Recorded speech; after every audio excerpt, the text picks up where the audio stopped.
Peter Griffin may be the dumbest man in animation, but what if his bizarre childhood is to blame? From having tea with his bicycle to being haunted by a talking radio, these are the 10 craziest childhood memories that made Peter the legend we know today. Is that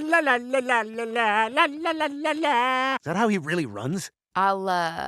We'll work on that. Number 1. When a curveball stole Peter Griffin's manhood. In the world of Family Guy, the smallest mishap can snowball into a national-level tragedy, and Peter Griffin's experience at the local fair is the perfect example. It all begins with a seemingly harmless challenge. Peter confidently steps up to the knock-'em-down booth to knock over a stack of milk bottles with a baseball, hoping to impress Lois while proving his masculinity in front of his friends. But reality has other plans. Just as he's about to throw, a sharp pain shoots through his elbow. Instead of launching like a thunderous fastball, the baseball drops straight to the ground and rolls away helplessly. The throw is so weak that it couldn't even knock the dust off a milk bottle, yet it's powerful enough to trigger an eruption of laughter from everyone watching. He throws like a girl! Unfortunately, the humiliation doesn't stop there. It quickly spirals into a full-blown public relations disaster. Peter's embarrassing moment becomes the punchline of the local evening news, with the anchor even taking a sarcastic jab at his manhood. Ah, rats. If that isn't an indication of how poorly someone's penis works, I don't know what is. When Peter returns home, he finds no sympathy waiting for him. Instead, his own family joins in the ridicule. Lois, Chris, and even a baby like Stewie unanimously strip away his masculinity, branding him as weak and treating him like the family's official beta male. No, Chris, but I want you to know that I heard you. Your feelings are valid, and thank you. Oh, God, I am! But the real breaking point comes when Peter heads to the Drunken Clam, the place that's supposed to be every man's safe haven. Even there, his closest friends, Quagmire, Joe, and Cleveland, ignore him and openly mock his pathetic excuse for a throw. Sorry, we didn't want people thinking we were noodle-armed by association. Yeah, my arms are literally all I have. Unable to take it any longer, Peter finally reveals the truth behind his damaged elbow, leading into one of the show's most ridiculous and hilarious flashbacks. The root of the tragedy, an elbow sacrificed for a raccoon friendship. As it turns out, Peter's chronic elbow injury wasn't caused by years of hard work, sports, or heroic adventures. It all traces back to a lonely childhood. As a young boy, Peter eagerly grabbed a baseball and glove, stood outside, and patiently waited for his father to play catch with him for the very first time. But instead of delivering a heartwarming Hollywood father-son moment, his exhausted dad simply walked into the house, claiming he had a headache, leaving Peter alone in the empty yard. Just as his childhood heartbreak reaches its peak, an unexpected hero emerges from the bushes, a wild raccoon. With no one else to play with, Peter begins chatting with the raccoon and playing catch with it. My only friends were day raccoons, who are the most social of all raccoons. They're the ones who taught me how to throw. So that's why I throw bad for a guy, but really good for a raccoon. And that's where every bit of this disaster begins. Because raccoons are short, spend most of their time crouched on the ground, and have absolutely no idea how to throw a proper baseball, Peter spends years kneeling, bending over, and twisting his arm into bizarre positions just to keep playing with his four-legged friend. Repeating those horribly incorrect throwing motions year after year completely destroys Peter's elbow joint. The throw everyone mocked at the fair as being weaker than a girl's was actually elite-level performance by raccoon baseball standards. The sequence ends with one final brilliant visual gag, the cover of Raccoon Sports Illustrated featuring the headline, "The Next Big Thing?" celebrating young Peter as a legendary baseball prospect in the raccoon community. By turning a ridiculously stupid elbow injury into the reason an entire community questions its main character's masculinity, Family Guy once again showcases its signature brand of satire. Behind a failed throw that society relentlessly mocks lies a bizarre, heartbreaking childhood story that's as ridiculous as it is impossible to stop laughing at. Number 2. When innocence becomes a tragedy. Breaking down Peter Griffin's candy truck life lesson. If there's one scene that perfectly captures the combination of Peter Griffin's natural stupidity and Family Guy's signature dark comedy, it's the unforgettable flashback involving the candy trucks in Season 12, Episode 17. The story begins with a very Griffin-style marital disaster. Peter accidentally trades his own son Stewie for a random baby at the park. All right, I'm your new dad. My name is Peter, and I work at the brewer... Nasha. I work at NASA. After Lois scolds him and calls him an idiot, Peter tries to defend himself by randomly pulling out a Weird Al Yankovic documentary DVD to change the subject. Unsurprisingly, it doesn't work. It's called An Inconvenient Tooth. What's wrong with you, Peter? Lois, I'm sorry. Heartbroken, he retreats to the Drunken Clam, where his friends encourage him to open his eyes and seize opportunities. That advice sparks an epiphany in Peter's mind, reminding him of the greatest opportunities he ever missed as a child who was, for all intents and purposes, completely brain dead. You know what? You guys are right. It's time to travel, to learn, to experience new things. I've been letting opportunities pass me by ever since I was a kid. The flashback is brilliantly structured as a psychological trap, using a clever double subversion of the audience's expectations. In the first memory, young Peter is walking down the street when a creepy-looking blue truck pulls over. The driver delivers the classic line from every stranger danger lesson ever taught. "Hey kid, hop in, I've got candy." Like the well-behaved child he was raised to be, Peter resists the temptation and proudly replies, "No, my mom told me never to do that." Hey, kid, get in my van and I'll give you some candy. No, my mom says I shouldn't. At this point, viewers naturally assume they're watching a simple lesson about child safety, but this is Family Guy. The show immediately flips the entire premise on its head. The scene cuts to Peter lying on the floor, foaming at the mouth and sobbing beside a newspaper whose headline reads, "Local boy misses out on a lifetime supply of candy." It turns out, the driver really was giving away candy.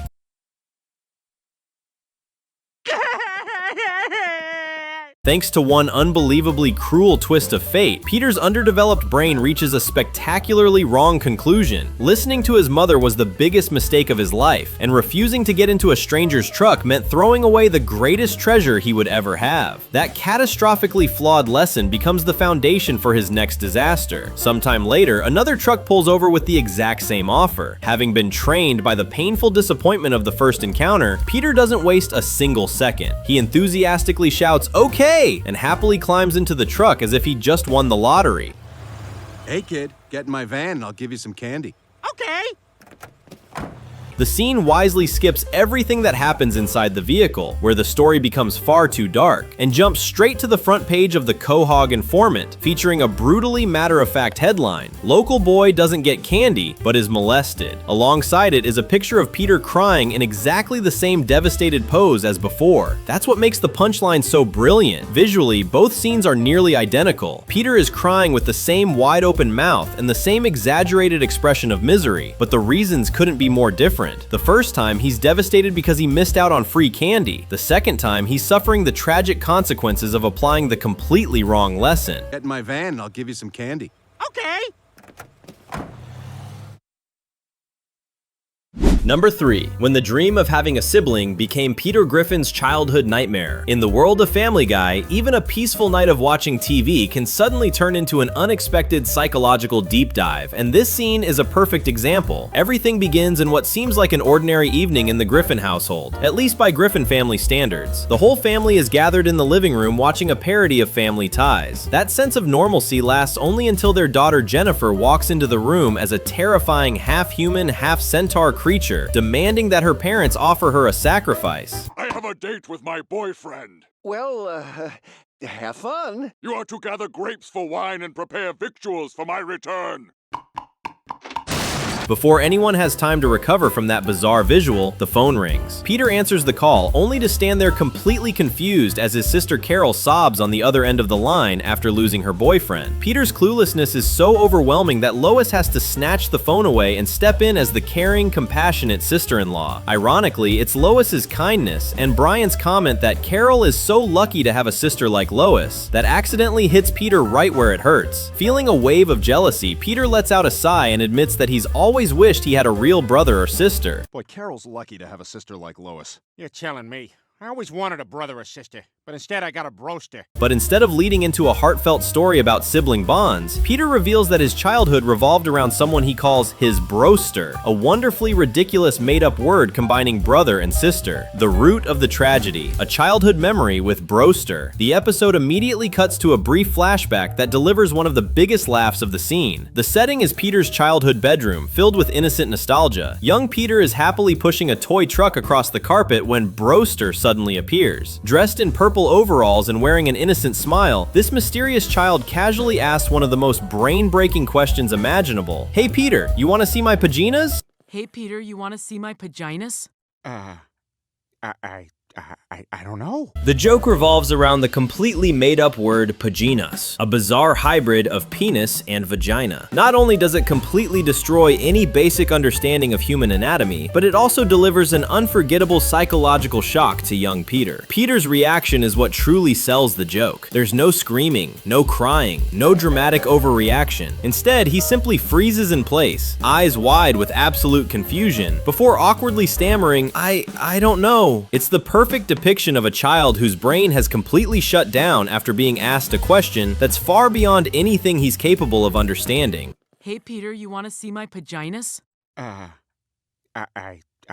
I don't know. By disguising the setup as an emotional conversation about wanting siblings, Family Guy once again delivers its trademark style of satire. What begins as Peter opening up about a heartfelt childhood longing quickly turns into one of the weirdest and most uncomfortable memories imaginable, an absurd flashback that's equal parts bizarre, awkward, and impossible to stop laughing at. Number 4. Peter's childhood toothache. One ordinary day at the Griffin house, Peter starts acting like a self-proclaimed philosopher, telling Lois she's the luckiest woman alive because she gets to stay home, cook, clean, and take care of her chubby husband. Fed up with his shameless attitude, Lois fires back with the classic wife response: "I do it because I love this family, not because it's fun." Peter immediately breaks into a mocking little song, then wonders what his buddies are up to. Cut to Cleveland and Quagmire relaxing at the public pool, only to witness something so disgustingly foul that it makes everyone want to leave.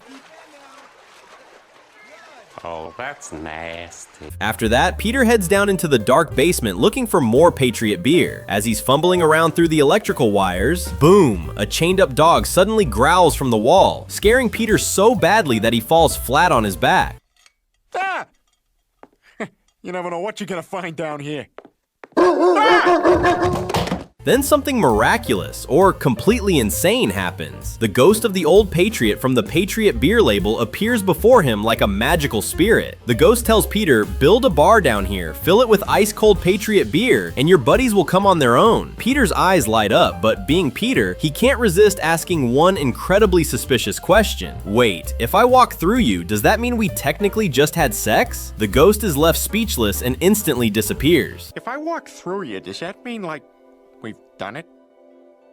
Jeez, what's with you and the gay jokes? Inspired by the ghost's advice, Peter throws himself into building the basement bar, sawing wood and hammering nails like an experienced carpenter. Meanwhile, Lois spends the day grocery shopping, roasting a pork leg, and preparing a romantic candlelit dinner to rekindle the romance. The result? She sits there waiting until the candles melt away while Peter never shows up. When Lois finally storms downstairs, she's stunned to discover that Peter has transformed the basement into a full-fledged bar called Ye Old Pube, before casually scratching out the final E to rename it Ye Old Pube because it looked better. Peter proudly boasts, "I feel like Tim Allen. I'm good with woodworking and I've got a criminal record." Oh boy, I feel just like Tim Allen. I build stuff and I have a criminal record. Before long, Cleveland, Quagmire, and the rest of the gang show up for drinks. Peter starts delivering one terrible joke after another. "You guys know the difference between pornography and art? Government funding." His friends burst into laughter anyway. Peter, you are in the zone. Things reach a breaking point when Lois is left dealing with the aftermath, a mountain of dirty glasses and dishes piled high in the kitchen. Peter casually walks in and has the nerve to ask Lois to make 600 sandwiches for everyone. Lois completely loses it, throws down her rubber gloves and shouts, "I'm not your maid, I'm done," before heading upstairs for a hot bath and leaving Peter alone with the kids.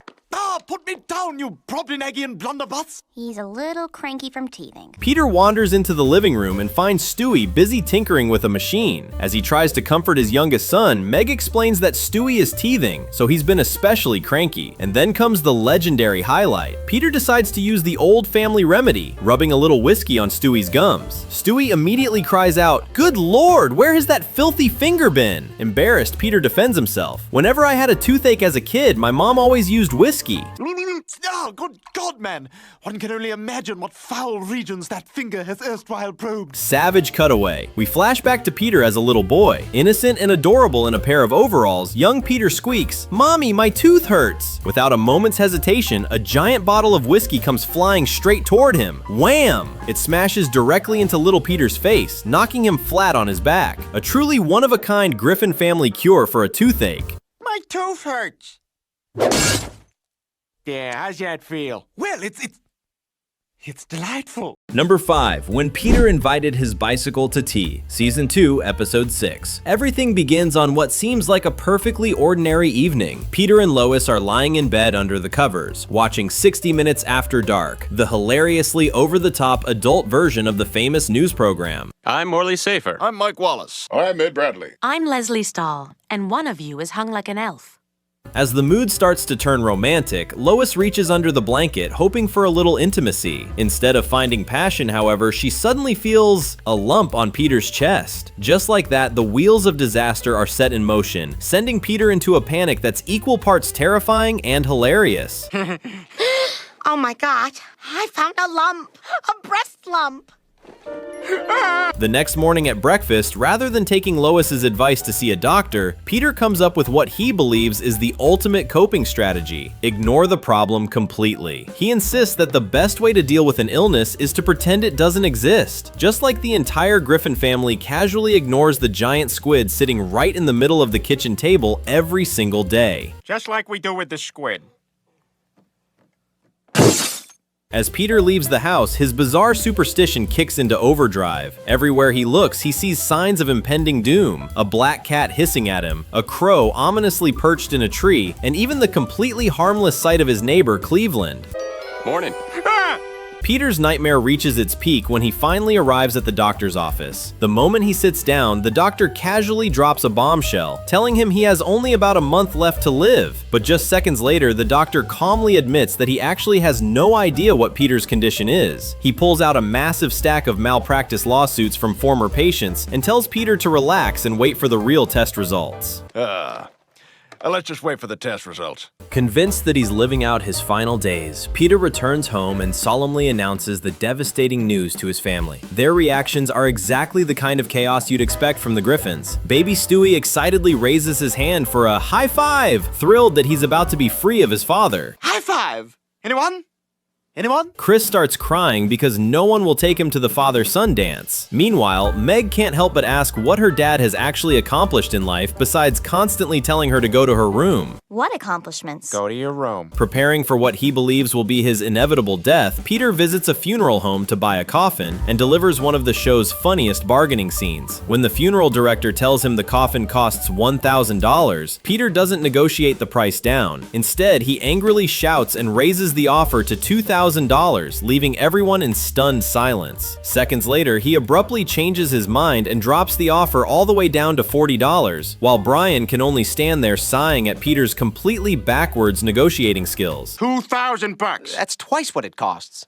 $40. What? He doesn't know how to haggle. Finally, hoping to leave some money behind for Lois and the kids, Peter decides to hold a yard sale. As he looks over all the old belongings spread across the lawn, he becomes nostalgic about his very first bicycle. That's when the funniest flashback of the entire episode begins. Young Peter, a chubby little boy wearing blue overalls, is sitting on a picnic blanket in the grass. But instead of having a tea party with dolls or teddy bears like most children, Peter is politely pouring steaming cups of tea for his bicycle. With the utmost sincerity, he smiles warmly at it and asks, "More tea, Mr. Bike?"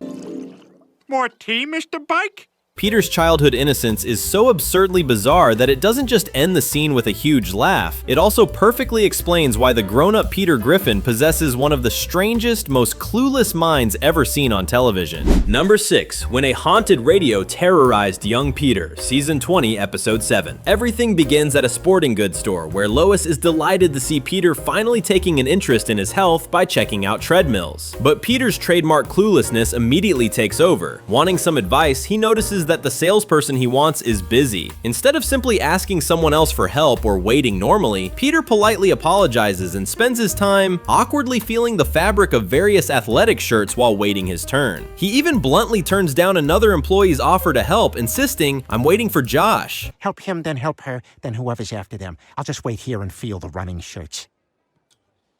Sir, do you need help? I'm waiting for Josh. Once they reach the parking lot, Lois barely has time to process what she's seeing before she notices Peter has strapped an automatic baseball pitching machine to the roof of the family car. Proud of his latest invention, Peter announces that he's transformed their minivan into a fun little tank. To prove his point, he switches the machine on, only to be immediately blasted in the face by a fastball, sending him flying backward. And look, it can turn our car into a silly tank. Watch me nail Cleveland. I got one too, bitch. The disasters don't stop there. Peter later sets up the pitching machine in the backyard, claiming he wants to teach Chris how to hit a baseball. In reality, however, he's deliberately aiming every pitch straight at his son's crotch. Why are you pointing the pitching machine at my crotch?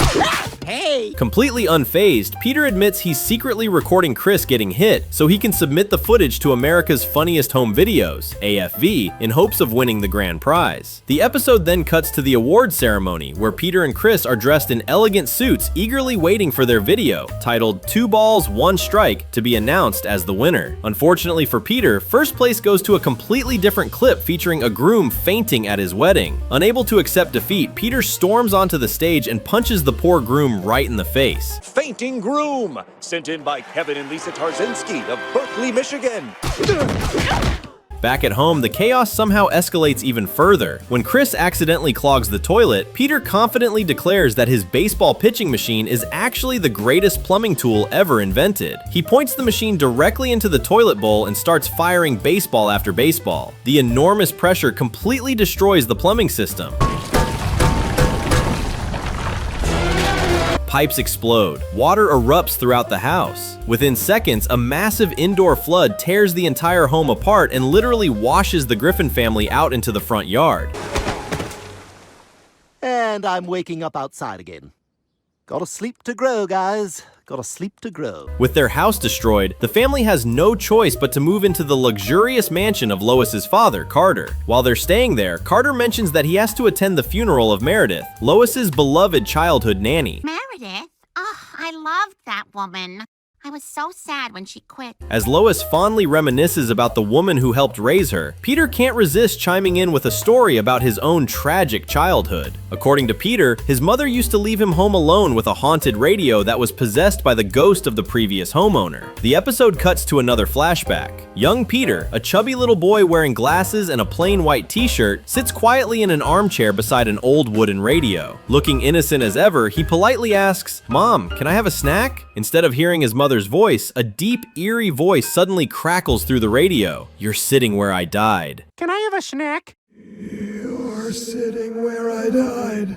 The scene ends on young Peter's frozen expression of pure confusion and terror. The contrast between a child's innocent request for a snack and the horrifying response from a supposedly haunted radio delivers one final perfectly timed punchline. At the same time, it also offers another hilariously ridiculous explanation for why Peter Griffin grows up with a brain that seems to operate on an entirely different wavelength from everyone else. Number 7. When Peter hit puberty. Season 6, Episode 3. When Joe Swanson suddenly regains the use of his legs, Family Guy delivers a brutally funny truth. Give someone the ability to walk again, and the first thing they might do is put on a pair of shoes and sprint right out of your life.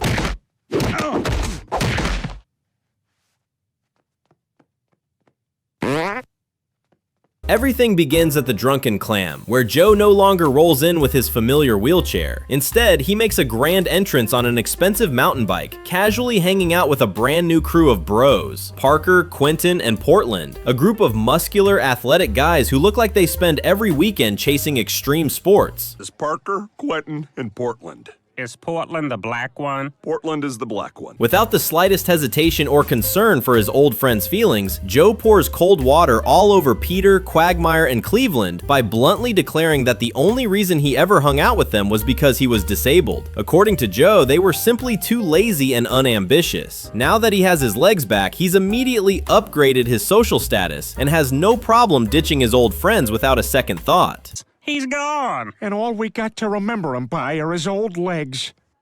Okay. But Joe's most shocking act of ingratitude is the way he treats his own family. When Peter visits Joe's house to talk some sense into him, he finds Joe hurriedly packing his belongings. Bonnie, who's heavily pregnant, is standing nearby in tears, but Joe shows no sympathy whatsoever. Instead, he delivers one of the coldest breakup lines in Family Guy history. "I've outgrown you. I need to spread my legs and fly." I've outgrown you, Bonnie. I need to spread my legs and fly. Keep the kid.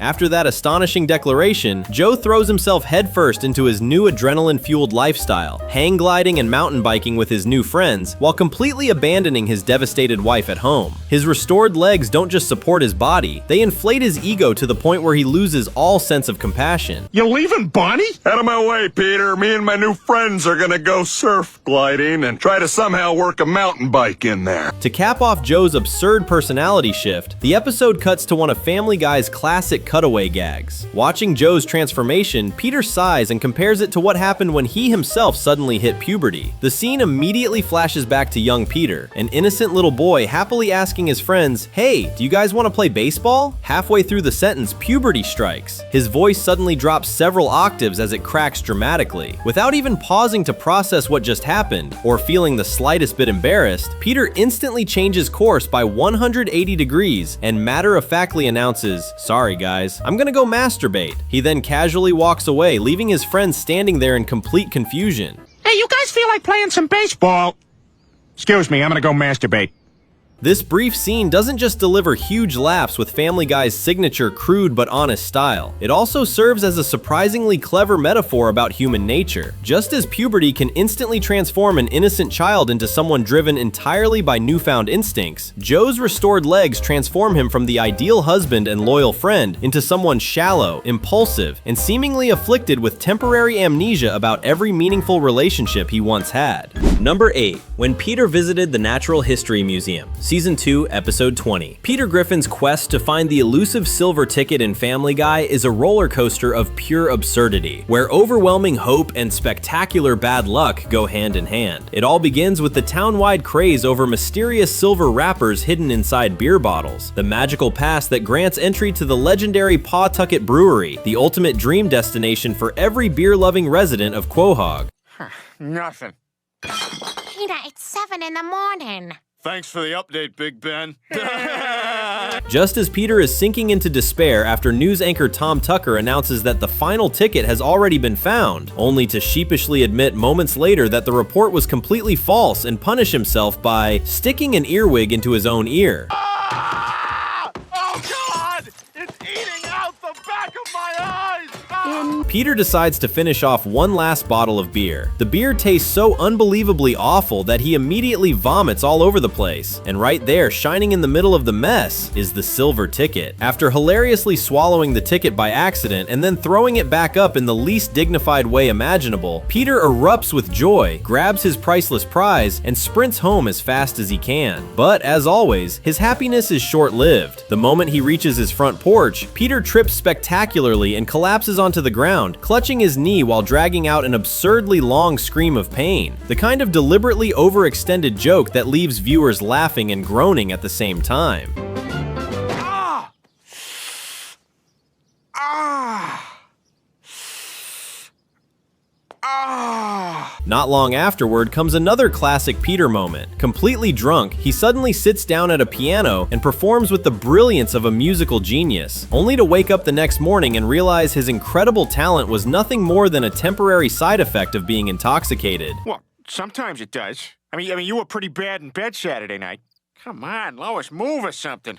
Jesus, like doing it with a pillow. However, the funniest and most memorable moment of the entire sequence is a cutaway gag that takes viewers back to Peter's childhood. As Peter complains about how miserable he feels, he recalls a traumatic memory from elementary school during a field trip to a natural history museum. Standing in front of the enormous skeleton of a dinosaur, young Peter innocently raises his hand and asks a perfectly reasonable scientific question. Why did all the dinosaurs go extinct? Instead of giving an educational answer, the tour guide, wearing the stern expression of a philosopher delivering absolute truth, coldly replies, "Because you touch yourself every night."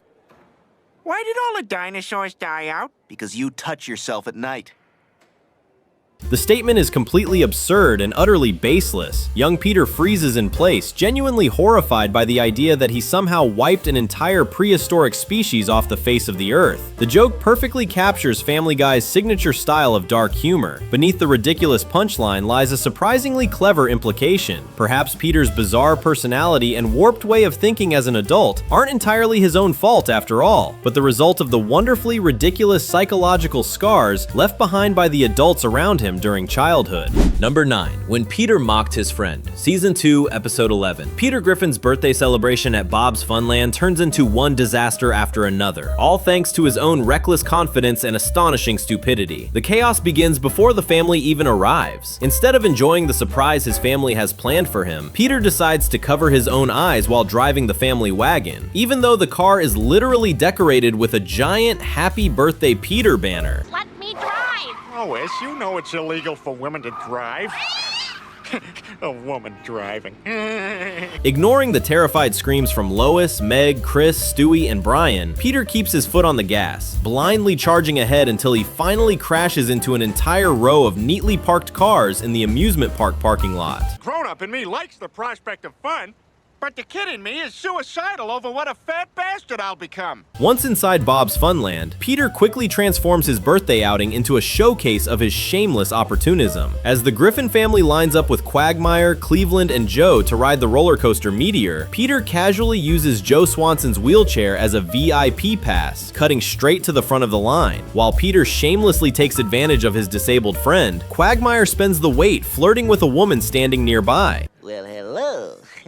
You must be this beautiful to ride the Quagmire. The chaos continues at the weight guessing booth. When Meg steps onto the scale, the attendant doesn't even bother guessing a number. He simply announces, "very heavy." Moments later at the shooting gallery, Stewie somehow ends up holding a massive 10-gauge shotgun. He fires a single blast that completely obliterates the stuffed bear prize into thousands of pieces, while delivering one of the iconic, intimidating lines from Full Metal Jacket. Yes! This is my rifle, this is my gun, this is for fighting, this is for fun. The carnival games conclude at the 18th hole of the miniature golf course, complete with its familiar windmill obstacle. After repeatedly failing to sink his shot, Peter confidently attempts what he calls a spectacular rainbow shot. The result is exactly what you'd expect. The golf ball soars high into the air, crashes through the window of a nearby china shop, enrages the bull inside, and triggers complete destruction as the animal smashes countless valuable porcelain dishes. I know what you're thinking. As if that weren't enough, the golf ball eventually bounces back outside and shatters the windshield of Peter's own car. The breaking point comes when the amusement park manager finally appears and firmly orders Peter's entire group to leave immediately because of the unbelievable trail of destruction they've caused since arriving. While Cleveland calmly suggests finding another place to continue the birthday celebration, Peter stares at the manager before suddenly recognizing him. With genuine excitement, Peter blurts out that the manager is Bob, one of his old classmates from high school. Without showing the slightest hint of guilt or embarrassment, Peter proudly tells everyone that Bob used to be a complete loser and that he constantly bullied him back in school. We went to high school together. We did? Oh yeah, he was a loser then and he's a loser now. The episode immediately cuts to a flashback. Teenage Peter appears wearing an outfit that perfectly captures his over-the-top attitude: a black Kiss t-shirt, blue jeans, and a huge belt buckle. Standing beside two other classmates, Peter dances around while repeatedly chanting, "Bob misses his mommy, Bob misses his mommy." Bob misses his mommy. At first, it looks like a typical high school prank. Then the camera slowly pulls back. The full picture is revealed. Bob isn't crying because of some harmless teasing. He's kneeling in front of his mother's gravestone, mourning her recent death in the middle of a cemetery. Bob misses his mommy. Even in the face of such unimaginable grief, teenage Peter keeps laughing and mocking him, turning one of the most heartbreaking moments of another person's life into a cruel joke for his own amusement. Number 10. When Peter Wet the Bed, Season 2, Episode 4. Everything begins with another wonderfully dysfunctional day in the Griffin household. Stewie, who carries himself like a tiny British aristocrat despite having the soul of a supervillain, is holding a tuna sandwich that Lois has just made for him. After carefully inspecting it with complete disgust, he declares that it tastes like cat food before casually tossing Lois 50 cents, telling her to buy the expensive kind next time. Oh, is that what it is? Really? Because I could have sworn it was mayonnaise and cat food. But the real disaster begins when Lois discovers a yellow urine stain on the living room carpet. Without hesitation, she assumes Stewie is responsible. Deeply offended by the accusation, Stewie responds by delivering a thunderous slap across Lois's face while accusing her of slandering his good name. Lois, however, calmly refuses to retaliate and gently reminds him to use your words instead of violence. Stewie, no hitting. Use your words. Oh, he's probably just ashamed, Lois.